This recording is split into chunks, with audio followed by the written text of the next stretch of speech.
Welcome back, ladies, gents and Pikachus. Further to yesterday's video about biblical projections, prophecies of what's happening now in the Middle East, I went ahead and wrote down some of the most prominent Bible prophecies, so to kind of analyse them, read through them.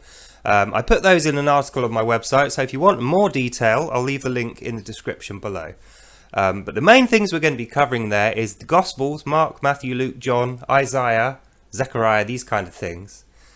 And what I will be doing is going through in fine detail and actually showing you the text out of those scriptural passages to say, this is what was predicted like 1100 years ago, 700 years ago, 2 years before Christ was born and so forth. And then saying, this is what's happening in the Middle East. So you can actually physically see for yourself how accurate these predictions were. And let me tell you, they're pretty bloody good. Considering these guys had no phones, no internet, they had no printing presses. A lot of these people couldn't even read or write.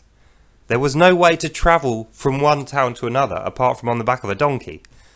And let's not forget, this is the feudal ages, the dark ages.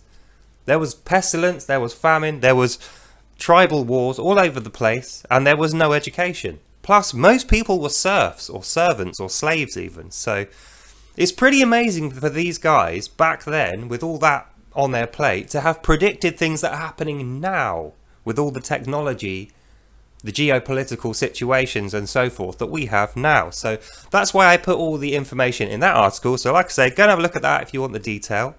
But the main things that we'll be covering is Iran, Syria, Turkey, Lebanon, the Houthis, and how they have conspired to align themselves against Israel, how America and Britain and the built-up democracies of the Western world have interplayed with that over the time from then until now.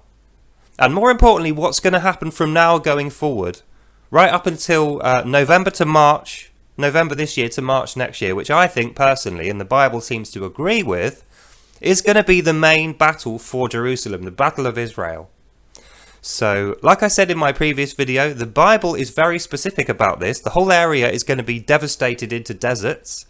I think by some sort of a chemical or nuclear weapon. There's direct passages in the Bible about that, describing how people's flesh will fall off where they stand, their eyes will rot in their sockets.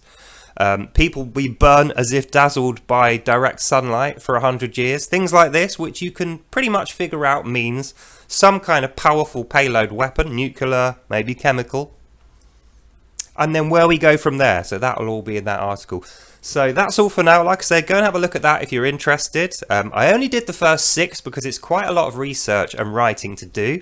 And I didn't want to bore the tits off you, so I made it short as I could without leaving out any detail. But like I say, if there's interest, I will do more.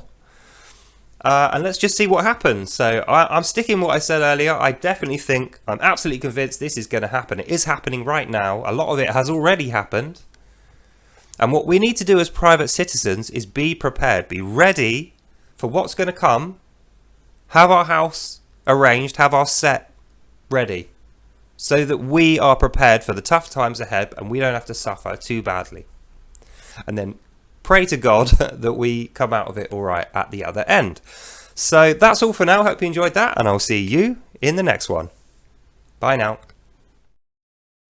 You know, an odd thing to remember about the biblical prophets is they were all shown much disdain in their own time and country, and only now do people recognise their skill.